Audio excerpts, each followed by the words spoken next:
Welcome to the Small Business Made Simple podcast, brought to you by socialmediaandmarketing.com.au. Being in business is never easy, but it can be simple, or at least simpler. Join me, your host Jen Donovan, every week where we focus on marketing, social media, and working towards simplifying your business. You with me? Let's do this. Gonna dream it big, 'cause someone out there listening. Everyone's got a voice to give, and it's time I heard you whistling, 'cause there's no point at all, in dreaming small, Why, hey there, my fabulous listener. Welcome to episode 220 of the Small Business Made Simple podcast. Thank you, as always, for lending me your ears today. I know you have lots of choices out there, and I do appreciate you making my podcast one of them. Today, we are talking all about LinkedIn, but don't leave yet. Okay, do not leave yet, even if you're not on the platform. This one is worth hanging around for. Of course, if you're listening to this podcast and enjoying this podcast, please take a screenshot and share it on your socials and tag me. It'd be super cool to get to know you as well as you getting to know me every week here in your ears. Before we get started, a couple of things. First thing, did you listen to last week's episode all about making sure that you're looking at leads the modern way, not the old way we used to look at leads into our business? If you didn't listen to that, then after you finish here, slip back to episode 219 and listen to more Small Business Made Simple Gold. And of course, my other thing, if you haven't done your Christmas shopping yet, or you're not quite sure what to get people, or you're looking for something different, or you're looking to support rural and regional small businesses, will you go and have a look at spendwithus.com.au? So all the W's, spendwithus.com.au. It's my online marketplace that I run with the amazing Sarah and the whole team, and we are all about supporting rural and regional small businesses. I know that every small business has found the last 3 years hard, but rural businesses in particular have been through droughts and floods and mouse plagues and COVID-19 and bushfires and just so much in the last couple of years. So I'm all about helping them out to get more sales for Christmas. So I'd love you to go over and visit spendwithus.com.au. The link, of course, is in the show notes. But on to today's episode. I have a fabulous guest. Kate Merriweather is here, and we are talking all about LinkedIn. She is a LinkedIn coach and a LinkedIn specialist, and she's all about turning your followers or your connections into fans, and then fans into buyers. Now, regardless of whether or not you are on LinkedIn, take a listen. You might really be surprised about what the platform has to offer your business now, and maybe even where it's heading in the future, that can help you grow your business, grow your audience, and of course, ultimately grow your profitability. Kate is a fantastic person to talk to about LinkedIn. I asked her lots of curly questions and we had a great conversation. So I would love for you to have a listen to this episode. Of course, again, all Kate's links are in the show notes at socialmediaandmarketing.com.au/220. should you listen in and decide that you need to connect with Kate. Otherwise, here's my chat with Kate. Let's go. Kate, I'm super excited to have you on the podcast today. So welcome. Thank you so much for having me. So excited to be here. Yeah, no, it's going to be a great conversation for sure. We are talking all about LinkedIn, but before we get there, Kate, for my amazing audience who may want to know a little bit more about you or may not have come across you, can you tell us a little bit about who you are and what you do? Yes, my name's Kate. I'm based in Melbourne. I was a copywriter for 12 years. Wow. And I started using LinkedIn to grow my business and get copywriting clients. And everyone kept asking me, how do you use LinkedIn? What's your strategy? Every time I open LinkedIn, you're there. What is this magic? And then, you know, when you have that aha moment and you're just like, oh, I think I could do this for people. Like, I could teach people. So in June of 2022, I got rid of the copywriting clients and I decided to become a LinkedIn coach. So here I am. Yeah, wow. I love that. See a problem, solve a problem, listen to your audience, listen to what the questions are asking. Like, I think if more small business owners took the time to do exactly what you did, they would, yeah, be able to harness I guess, their authority and their expertise a little bit more. So I love that so much. You can't see me, listeners, but I'm nodding to everything Jen is saying. Beautiful. All right. So I know that some people are already thinking LinkedIn really. Mm. I think anyone who is a long-time listener of this podcast knows my love-hate relationship with Meta. So I'm excited to be talking about it, a social media platform that isn't Meta. Mm. But why LinkedIn? Why LinkedIn and why now? So there's a lot of benefits of LinkedIn, particularly why now is LinkedIn has a content problem. So LinkedIn has a lot of people on the platform. So we've all kind of got a profile that just sits there doing nothing. But it's only about 3% of LinkedIn members who are creating content. So LinkedIn has this huge deficit, and it's really trying to encourage more content. And it's really shifted away from a few years ago. It was very corporate, it was very professional, a bit boring. And now it's just chilling out a bit. So it's changing direction. More and more creators are jumping on, and they're just sharing great stuff. So it's a great place to learn, if nothing else. The community is now becoming more active. So, when Instagram was hot and you're like, oh, I wish I'd started on Instagram in 2015 or 2016 when all you had to do was post a few pictures and, get amazing reach. LinkedIn is like that now. So we do have to jump in now and build our audience before things change, because things will change. This is social media, won't last forever. So, like Facebook has gone from paid, pretty organic to like paid. It's really hard to get reach on Meta, and you have to pay, and LinkedIn will go down that road eventually. So let's build the audience organically now while we have the opportunity. So people who are creating and being honest, authentic, and real, you stand out automatically because there's so much braggy, bad content on LinkedIn. So you can be that breath of fresh air on LinkedIn and reach your audience. They are on LinkedIn. They are scrolling, looking for you, and you can be the person there for them. So I think it's a really exciting opportunity. You don't have to do reels and dance and point. Yay! You don't have to do even be good at design. I'm the worst designer. I'm just terrible with colors, and I just wear black because I don't know what colors to wear. And LinkedIn is all about the written, you can write a really snappy, engaging post. You don't have to put a pretty graphic on. You don't have to dance on reels, and you can get fantastic reach, and you can build your own audience. You can connect with people and they automatically follow you. So it's really easy to get proactive on LinkedIn and search for the people that you want to follow you and potentially buy from you by just adding them.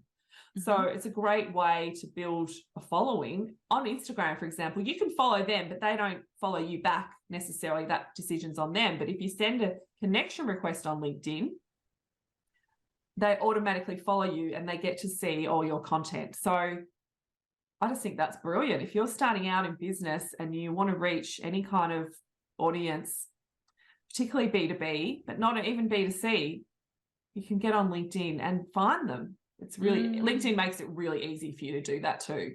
Yeah, because I was going to say, it's very much, I've often quoted it as professional Facebook. Like, I really do love that the trolls aren't on there. The anger's not on there. That's one of the reasons why it's one of my favorite platforms. But it has been traditionally a B2B platform, business to business. Like, your customer is another business owner. Is that changing? E-com people and retailers and people who sell, I guess, tangible products, is it making way for them? Look, it's very early days in that space. I have one e-commerce client and I'm working with her. She has a pretty low audience on LinkedIn, especially she's got 50,000 Instagram followers and things like that. So it's very early days for her, but she wants to be positioned as an expert in e-commerce. So she's slowly building her audience and she's not in a huge rush. But she is selling directly on LinkedIn. It can be done, and wouldn't you want to be the first? Yes. Like, yeah. I can't see it becoming hugely e-commerce focused, but I was talking with a woman who has like corporate hampers and things like that, and her audience is LinkedIn. I was saying you can connect with PAs and, you know, marketing teams who are sending gifts and people like that who are looking for solutions, especially at, you know, Christmas time. You can find those people on LinkedIn. So I wouldn't discount it. But it's still new and fresh. So Yeah. I think Yeah. you can play with it. If you were in e-commerce, you could play with it. Some brands might work better than others. I work mostly with service-based businesses Yeah, on LinkedIn. I have one jeweler, one of my clients who's a jeweler, and she's been playing in the space, but hasn't seen great results, but certainly hasn't seen enough result to keep going and to keep persevering. Again, to be, you know, the people that were on there first, 100%. I really love that. So I guess that leads into a really good question of what is working on LinkedIn. Like you've talked about, you don't need to be great at graphic design. You don't need to, you know, oversell yourself and that, but what is actually working? For instance, you know, if we looked at Meta, which, you know, I despise, but that's a whole different conversation. You know, video is king. Is video king on LinkedIn? Yes and no. But yeah, we'll talk about videos. So I put out a lot of videos. So a recent algorithm report came out and said videos actually reduce reach a little bit, but I still highly rate videos. If you're not afraid to show up on video, you stand out because most of your competitors are too chicken. Yeah. So you can just put videos out. I put short videos frequently. So I put one every day, weekday, I should say. I do not recommend this for all my clients, but I'm in a growing active phase at the moment. So, yeah. So yes, I would say my videos aren't for the casual scroller, but they are for the seriously researching, considering working with me. So I will stop doing videos when my leads stop saying, I watched your videos and I'm here. Yeah. So that to me, right. So I sometimes get like 5 views. I don't really look at the stats, to be honest, Jen, but I get low views on my videos, but everyone who comes to me and books my services say they watch them. So that to me, so interesting. Who cares about the views? So, and like some of my friends are like, I see all your videos, I don't watch them. And I said, you're not meant to watch them. It's not for you. It's not for you. But the people who are watching them come to me and they feel like they know me. Sometimes they mention things I've said in the video, and of course I can't remember what I've said. So, oh, you said something the other day, and I'm always like, did I? What did I say? Because I do a lot and I do them in batches and things. So yes, video works for me. The reach is a bit lower. The view, you know, the engagement, like on paper, you wouldn't do it, but what your leads are telling me is that video works for me. So I won't be stopping video, and I encourage my clients. Some of them flat refuse. And that is the great thing about LinkedIn, is you don't have to do video. You don't have to do any kind of content. There's many ways to stand out on LinkedIn. And I see some creators who just post a single kind of written post. She never puts a selfie. She never does a poll. She barely does any graphics. And she just writes awesome tips. Yeah, pretty much, you know, 3 days a week, and they're good. They're really good. They're short, snappy. So that is working brilliantly. Thinking about people are scrolling. So making your content really digestible. Like I think people tend to like write a bit of an essay, and that's dangerous. People don't really want to. Yeah. So I'm focusing on short, snappy content that's just like, here's a tip. This works. This doesn't. The end. Really easy to read, simple language. And that's kind of easy to write too, Jen. Like you don't have to, you can write. I've been doing a challenge with myself lately to write a post in 3 lines only. I just say, this matters. This is important. The end. And they work really well. And how easy is that to write? Like you can do that in like 5 minutes if you have a good idea. And the other thing that's working amazingly is carousels, which do take a bit more effort because you have to get into Canva and create something. But I've been posting carousels that have really increased my following. So I got an extra like 300 followers last week from a carousel that I posted. I got lucky, like a few high profile creators saw the carousel and commented, so that extended my reach. But carousels are great for dwell time because people have to stop and scroll through the carousels. And you have to obviously include useful, valuable advice and, you know, storytelling in a carousel, but they are having a hot moment right now. And with anything, I have to keep an eye on it and make sure that you don't want to be the last person just still churning out carousels. We've all moved on. Polls were really hot a few years ago and now everyone hates them. Yeah. Carousels will go the same way.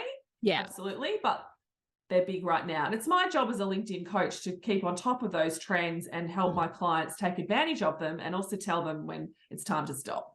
Yeah. Yeah, right. Great. I think that's a great tip about the carousels. They work well on Instagram. So it makes a lot of sense to think that they, you know, again, if you're a first adopter, they're going to work well on another platform as well. Is that the best way to be seen? Like you talk about there's only really 3%, which is an astonishing statistic for anyone that you kind of just skipped over that, Kate. But I think it's really like to think that, what is that, 6 million people on LinkedIn or something, and only 3% of people are actually posting something, actually building content. And of that 3%, there's probably only 1.5 that's worth anything. Like, you know, probably. that isn't just bragging about themselves or, you know, some sort of nonsense that, you know, has a lot of I's and we's in it rather let than. me after this podcast, I'll double check those stats and I'll give you a link because I'm really wary to quote stats. That's the latest in my mind, but I'll double check that because I know the 3% bugbear about stats and people roll out stats and then don't like prove it. So we may have been at the same event where they were talking about that sort of thing, which was music to my ears. Yeah, because I've just been been frustrated by that personally for years. As someone says, you're 10 times more likely, and I'm like, well, who said? Where's the study? Show me. I always get annoyed. So yes, but anyway, it's quite small. It's small. Quite it's definitely small. So how do you stand out? How do you get? How do you stand out? So one thing that people underestimate about LinkedIn is that people are searching on LinkedIn and they're typing in, you know, I want a content creator, I want a graphic designer, I want a real estate agent. People are actually looking for those experts on LinkedIn, not just recruiters. So if you can understand what that phrase might be for your business or your brand and put that keyword in the right places, then your visibility on LinkedIn will improve. It's a bit like Google SEO. Like you get rewarded if you've got good content, if you filled out your profile properly, if you've got a good following. That all helps get ticks in the boxes so that if someone searches for, you know, real estate broker in Melbourne, then you want to be in that top 10 positions of people looking, and they will start scrolling down to find who they're looking for. Yeah. So it's important to understand that process and to optimize your profile for search, just like you would optimize your website for Google search, which is what I used to do as a copywriter. I would have that whole process. When I was writing web copy, it's not as sophisticated, luckily. It's pretty simple. It's not as fancy, but it is a great way for you to get found. And by people who are searching for you, they've made the decision to look for a graphic designer or a dog trainer or whatever it might be. Yeah. People, surprisingly, do use LinkedIn search for that purpose. Yeah, right. Yeah, great. Okay. So I know that within, you know, LinkedIn and how you teach people about how to get more leads on LinkedIn and how to optimize their profiles and things like that. You talk about 5 elements to a strategy. Can you go through those with us or some of those with us today as to what those 5 elements absolutely. are? Stop me because I'll talk an hour on this. So the first thing is optimization, which is what I was just talking about, like being seen. Then it's about connecting, growing your audience. Then engagement. Obviously, it's a social network, so we need to engage, and you can do that in a strategic way to help get you noticed. And then it's about your content. So you're sharing lots of helpful, insightful, useful advice and being that breath of fresh air that I mentioned. And lastly, sales, because we're not here to muck around. I don't know about you, but, you know, I want to make sales for my business and I want to help my clients do the same. So having that strategy for those 5 elements is super important. And some people might have a couple of those going on, but they're not actually actively selling. So it's all nice and sunshine and rainbows, but they're not necessarily getting leads. And that to me is what it's all about. Yeah. Yeah. Okay. Yeah. Excellent. So is there, like, if we take a engagement type strategy, what's the best way to enact an engagement strategy on LinkedIn? So it's nice to engage and just scroll through your feed and comment on whatever you see. And the more that you do that, the more LinkedIn understands the kind of content you're looking for, and the algorithm will give you better content or more of the same.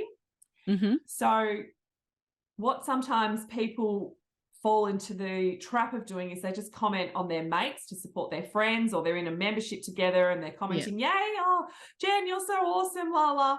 Jen, you're not either my target audience or someone my target audience follows, then you can end up in a little bubble with each other. Like, and when I was a copywriter, I did this. I would comment on all my copywriter friends' posts. They would comment on mine, and LinkedIn would think, oh, she wants to see more content from copywriters. But they were my competitors. They're my friends, but they're also my competitors. So what to do instead is to look at some creators that have a bigger audience that you kind of want to steal their audience, to be honest. So they're not competitors, because it's a dick move to do to a competitor, but they have a bigger audience or the right audience. So who would be following? So my example is, say you're a nutritionist, you might look at a personal trainer, because they're also going to have people who are interested in health and wellness following them. So you might then, instead of just scrolling on LinkedIn looking for stuff to comment on, what you might do is, sorry, my father-in-law's just coming to the front door. Can we just pause one sec? I'll just have to, sorry. So if we look at something like an engagement, so how do you get, what does an engagement strategy look like on LinkedIn? I guess, how do you get people to engage more with your posts? Is there some strategies and tactics you can use there? But also, should you have a well-rounded engagement strategy where you are engaging with other people? Yes, does that definitely help? Because it helps on Instagram. Yeah. Yes, and it is very similar to what Instagram experts recommend. So in terms of getting people to comment and engage with your content, then my first thing is share something, because so many people are afraid to, and then ask for it. So think about, is this commentable? Something might be, oh, I'm so pleased to announce I've got this offer. Well, that's not so commentable. It's still part of the strategy. It's more part of a sales strategy. But then you balance that with, this is an important issue. What do you think? Like, tell me. So people will comment if you ask them to comment, if you give them commentable content. That's hard to say. And then if you're posting useful stuff, then people will show their thanks. So one of the metrics for success that I look at is, are you getting comments that say great advice, thank you, or DMs saying that? Once you start to get that sort of feedback, you know that you're delivering helpful content, because you want to help more than you sell. So that's an important part of it, is ask for the engagement. Think about, some posts you do not, some posts are about, I want to sell, I want to shout out someone, or I want to talk about this podcast I'm on with Jen Donovan. But you want to balance that with that engagement driven type of post. So those ones, you want to get a discussion going. You want to ask people what they think. You could say, oh, Meta sucks, I'm really over it. Does everyone else hate it as much as I do? Here's why I don't like it. And then people go, yes, oh my God, it's so annoying when they, whatever. Like, I'm so going to do that. As long as Mark Zuckerberg doesn't see it and kick me off the other platforms, that'd be fine. Yes. So that's important. And then same thing, like, people want comments on their posts. So you can be the nice person who contributes comments on posts, shares your opinion, shouts out people. Obviously, you never try and steal that audience and direct people onto your own. Like, I had one guy comment yesterday, oh, here's a blog I wrote about. It's like, this is my don't you hijack. But you can just say, yeah, I'm interested, or things like that. And you can comment on creators that your audience might follow. So the example I use is, say you're a fitness coach, there might be a nutritionist or a dietitian who has people who are interested in health and wellness following them. Well, you could comment on their posts strategically, and then their audience is going to see you in the comment, and that might help them discover you and help you grow your awareness, because they are likely to have similar audience, the kind of people that you are trying to reach as well. So we've talked a little bit about what works, what's happening now. I'll ask you a little bit later about some changes. I think there's some big changes coming to LinkedIn, or there's whispers about it. But what doesn't work? Let's go with the negative. I don't like to, start with negative, but is there anything that you would say, this is the biggest mistake people make, or, don't do this on LinkedIn. It's just not really what happens over here. I think what doesn't work is people just talking about themselves. I think the big mistake is probably not starting with a really solid profile and saying, at the very least, like, you don't have to become a LinkedIn creator, but a lot of times if someone's Googling your name, most likely your LinkedIn profile will be the first thing that appears. Yes. So you want to have your house in order. So make sure that your profile is optimized, that it's compelling, that it's properly filled out, that it's got all the right things in the right places, that puts your best foot forward. Once that box is ticked, then you can start drawing people to your profile with content, engagement, adding connections, etc. So that's probably the biggest mistake, is people just start sharing content, but then people check out their profile and they get confused, or they don't really know where to go, how to land, and they don't. We all know that that's the way. If buyers are confused, they tend to just hit that reverse button on the what is it called, the back button, and go back button. And they'll make that decision really quickly. So and especially if you've rebranded yourself, or you're wanting to do a different niche. Like, imagine if we went to your profile now and it still spoke all about copywriting, when that's no longer your niche. Like, your content might be great and says that, and then we get confused when we go to your profile. So it's like, oh, I thought she was a LinkedIn person, but she's not, or something. So exactly. But when you said like mistakes, I think LinkedIn isn't perfect. There's things about it that bug me. And hopefully LinkedIn will be fixing this. So there's rumors of like a better messaging process, because you get lots of DMs on LinkedIn. They're annoying. But when you start getting DMs of people that want to buy from you, then suddenly you're willing to put up with the annoying DMs. And I've got a fairly big audience. I've got about 7,000 connections and followers. So and I don't get that many. Like, it's not that, I don't know, you can just let that annoy you, or just, it's pretty easy to block swipe people. And delete. Swipe and ignore. Delete. LinkedIn's got a bit of a dilemma there, because it has this product sales navigator, which is a tool that you can use to DM and do your outreach, cold outreach, that sales teams use. It's not something the small business owner would necessarily need. I'm all about inbound. You just put yourself out there and you let them come to you when they're ready. I don't recommend like sending spammy DMs and buy my stuff. It's, as a user of LinkedIn, it's irritating. So I just think let people make that decision for themselves and let them come to you. So LinkedIn sells that service. So they can't really limit it too much, but they are looking at putting some more barriers around it and stopping people from sending too many messages. One client I know sent 1,000 DMs, got a VA to send the same DM to 1,000 people, and got put in LinkedIn jail for doing that, because it was a copy and paste. So LinkedIn is putting people in jail for, doing spammy behavior. Which is good, because we don't want that. Great.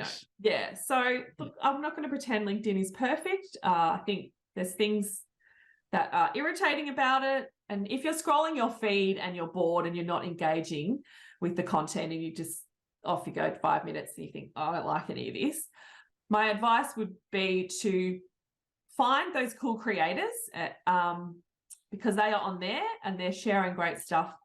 And then you'll enjoy scrolling on LinkedIn, because they are sharing so many nuggets of wisdom that you can find helpful. Like, I've got lots of ideas. Like, I learned about carousels from other expert creators who were sharing and talking about it, and now I'm sharing and talking about it. We're all learning from each other. Yeah, great. And that's brilliant about LinkedIn. So if you're bored in your feed and what you're seeing isn't turning you on, and you're just like, this is wanky, then try and find some experts and follow some new people, and the algorithm will start to learn what you like and it'll start to give you more of what you like. But you have to teach the algorithm by commenting, blocking, stopping following people you dislike and commenting, engaging with those you like, and spend a bit of time educating the algorithm and it will deliver for you. Yeah. Yeah. Great advice. Absolutely great advice. Now, I'm going to ask you to put on your crystal ball hat here and have a bit of a discussion. I've got a couple of points here. LinkedIn is my favorite social media platform, but, I just want to run a few things by you. Curiosity for myself, what you think, but also I'm sure that my listener will love it as well. LinkedIn groups, yay or nay? Will they ever make a renaissance? They're getting better. Mm-hmm. If I had a membership, a professional membership, I wouldn't be putting it into a LinkedIn group. Mm-hmm. They're okay.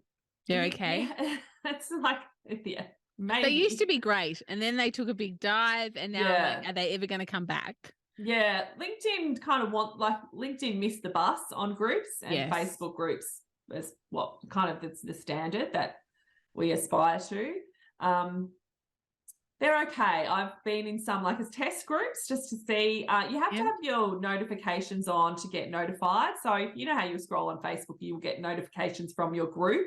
Mm-hmm. That doesn't seem to happen as much on LinkedIn, which just means group messages get lost. So it's not something that is a big priority for me, and not something that I would recommend to my audiences. But you could certainly play with it. But particularly if you're doing a paid membership, I wouldn't be using a LinkedIn group for that. Yeah. Risky. Okay. Bit risky. Great. The second thing that I had written down here was scheduling. Doesn't matter if you schedule through a third-party app, do you get less reach rather than if you went into LinkedIn and posted natively there? So there's been rumors about this for years, and it's one of those no one really knows for sure, but there's been a recent algorithm report come out by this super nerdy guy who is just delivering us all gold by figuring all this out. And he's saying, no, not so much anymore. Because I think LinkedIn, having that content creators problem, used to punish scheduling tools. I think it's against their terms and conditions as well. Mm-hmm. But now that LinkedIn is we need to make life better for creators, then creators want scheduling tools. So LinkedIn is bringing in its own scheduling. Mm-hmm. That is an option. But increasingly, the answer is no, the scheduling tools don't impact your reach. But, asterisks, what does improve your reach is when you're on LinkedIn at the time and you're there replying to comments in the first hour, and also just active on before and after, what I call babysitting. Yeah. So you comment on a few posts before and then you comment on a few posts after. Now that's difficult when you're busy in business. So you can't always do that, and it gives you a little bit of a boost. So if you had something that you're I really want this to fly and I'm doing this as a specific strategic way, then I would babysit that post because it's important, and the rest you just schedule and get on with your day because we're all busy, man. Yeah. Got time for all this. Yeah, certainly that's the way. And I keep referring to Instagram, but I'm sure it's the same on Facebook. But we've done some testing and measuring on Instagram. It's exactly the same. And I guess, it makes sense as a business model. Articles and newsletters. So publishing articles, publishing newsletters, yay, nay? No and no. Okay. Short answer. Articles are kind of disappearing. LinkedIn wants you to publish articles. I always want, as a strategy for my clients and me, to get people off LinkedIn and onto your website where you can nurture them further. Yeah. So for me, if you've got a blog, I would be not publishing that as an article. I would be linking to that in a post and getting people off LinkedIn and onto your website. Then you can get the pop-up, you can nurture them and so forth. So LinkedIn doesn't want you to do that, but I think that's best strategy. Then you can get people off LinkedIn and into your world. Newsletters were hot for a while. Their reach is dropping. Do you read any? I don't read that many. I don't think I've even had anyone ask me if I want to be included in their newsletter to be because once you publish one, it's kind of you can invite people to be on your newsletter, can't you? You can invite people to subscribe. I turn that off. You get like, one day you wake up and there's 4,000 invitations for you to subscribe to a newsletter, and you learn quick smart to turn that notification Maybe I've got off. mine turned off. Maybe I already turned it off and I You didn't must know. have it. Yeah, I've definitely got it off because I just woke up one day and it was new and I just, what's all this? And then just, no. So, no, again, same reason. You want people on your own newsletter, your own asset. So you can definitely use LinkedIn to build your list. But if LinkedIn changes, whatever, decides to kill newsletters and you've got a list on LinkedIn only, like just vulnerable to LinkedIn. Yeah. So I would recommend building your list. I'm no email strategist, Jen. I've got like 150 people on my list, right? So, but you want to use LinkedIn to get people to your website on your list, and that's where you can continue to nurture them. Yeah, beautiful. Okay, 2 more rapid fire questions. Will they ever let you go live on their platform without a third party app? Have you heard anything as to whether or not you can go live on LinkedIn? Because at the moment you need a third party app, don't you? Yeah, I have not heard that. Yeah. So I don't know. Look, I don't use LinkedIn Live. I just film videos and share them. Yeah. What I do see expert creators doing is doing something like what we're doing now, like having a chat with someone else. So that's a good reason to do a live.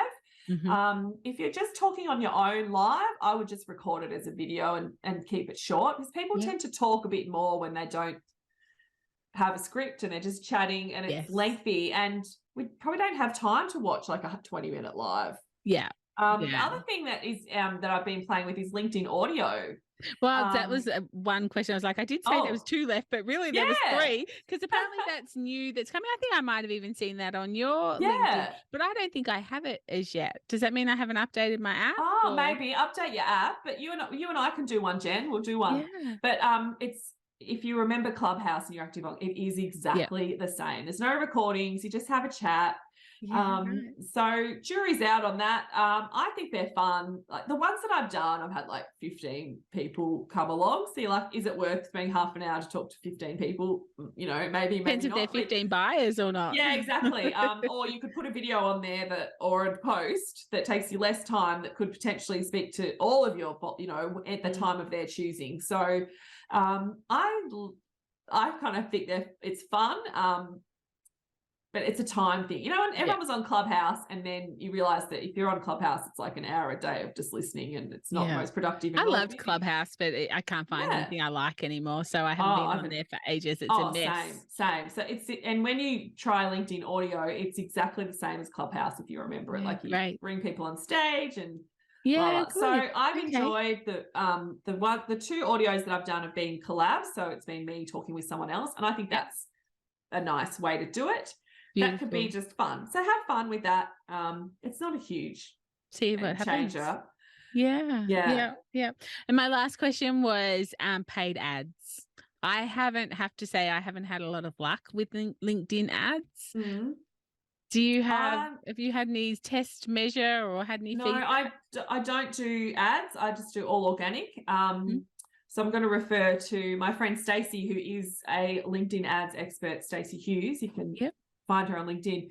So she says she's biased. That's her job, but she says they are more expensive when compared to other social media ads. So you want to get your spend right. LinkedIn ads are about 30% of the feed, and there's rumors that will go higher. So again, build your organic audience now before LinkedIn becomes full of ads. One thing that Stacey tells me is that LinkedIn ads don't work if you don't have a good organic presence as well. So that's another good thing now is to build your organic now, because if you ever do decide to advertise, then you've got some skin in the game already. So I can't comment on whether ads are effective or not, because I really don't know, and it's not my expertise. Stacey would say yes. She's a fan of LinkedIn ads, but she knows how to do them and do them properly. And I'm sure there's lots of tips and tricks and things to do to do it right, to get the return that you're looking for. Yeah, beautiful. Appreciate your honesty. So yes, great. We'll have to follow her and learn a little bit more about LinkedIn ads. Kate, this has been such a great conversation. Is there anything that we haven't talked about as far as LinkedIn goes that you would love to slip in before we finish up? You know what? It's about mindset, Jen. I think that's what trips people up the most is people find LinkedIn a bit confusing or nerve-wracking, or they just think, oh, I'm tired. I don't want to learn another platform. I'm not here for it. And I would just encourage you to make the most of the opportunity that is here with LinkedIn. There are ways to do LinkedIn in a sustainable way. You could just post once a week and just keep things slowly ticking along and just don't miss out, I think. And don't let those fears of showing up or any kind of just nervousness stop you from seizing this opportunity while it's here for you. So I think sometimes I teach people what to do and I give them all the tools and I send them on their merry way, and then they just don't take the action. And that's not because they don't know what to do. It's just because they've got some fear stopping them. So that's another important thing that I try to help people with, to help them just kind of go for it. Yeah. So that's my final advice. Just give it a shot. Don't worry about it. Like, someone said to me last night, I'm scared of LinkedIn. And I said, do you post on Instagram? Yeah. And I said, just like, do you get scared when, no, I'm not going to say it. Like, it's all just people. It's all just people, you know? Yeah, great. Such great advice. I love that. Thank you so much. Kate, this has been such a great chat. Thank you for answering all my questions around LinkedIn and giving such value. If anyone is sort of thinking, I need Kate's help to help me with my LinkedIn and grow my LinkedIn, what's the best way to connect with people? Well, LinkedIn, obviously. I'm so glad you said that. Find me on LinkedIn. I share lots of tips. And I get lovely messages from people saying they're following my tips and they're seeing success. So you can get all that for free. I also have a power hour where you can work with me one-on-one. Quite often that is enough. Like if you kind of know what you're doing, you just need a little nudge, then we can spend an hour together and just nut out everything. We actually get quite a lot done in an hour. You'd be surprised. So I have spaces available for that. And if you want the whole enchilada, you can work one-on-one with me for 4 weeks. We'll sort it all out, your profile, your strategy, everything, get it together. And then I support you over 4 weeks while you implement it. You can just ask me any questions. How do I do this? Is this okay? All that sort of stuff. So you get a little bit of a cheerleader as you have that strategy and then go and implement it. So that's my one-on-one offer. Beautiful. So find Kate Merriweather on LinkedIn. I will, of course, have that link in the show notes, but I'm sure if you just went to LinkedIn and wrote Kate Merriweather, you will pop up. I hope so. Oh, dear. Thank you so much again, Kate. This has been so great. Thanks for your time. My pleasure. Thank you, Jen. I really hope you enjoyed that conversation and hopefully Kate answered some of your burning LinkedIn questions. I think LinkedIn is a great place for growth, and if you're not on it, make it a priority to hop on, to learn more, to follow people like Kate, to watch YouTube videos, to learn to understand what LinkedIn has to offer that is different from the other platforms. Again, all the links to Kate's connections, so her LinkedIn, her website, Facebook, Instagram are in the show notes at socialmediaandmarketing.com.au/220. Otherwise, I'd love to chat with you in my like-minded business owners Facebook group. If you're not a member there, then come over and join there. Otherwise, that's it for another episode. I will be back next week for episode 221. And in the meantime, let's hang out on social. If we aren't hanging out on Instagram, Facebook, or quietly, my favorite LinkedIn, then let's go and hang out over there and get social on social. But whatever you do, remember, my small business peep, as my opening song says, there is no point in dreaming small. No time like the present. Tell it like you feel it, say it proud, be true, and let us see you for the star that you are. No point in dreaming small. I would like to acknowledge the traditional custodians of the land, the Yorta Yorta people, on which I record this podcast and conduct my business today, and pay my respects to their elders, past and present. I extend this respect to the Aboriginal and Torres Strait Islander people here with us today as well.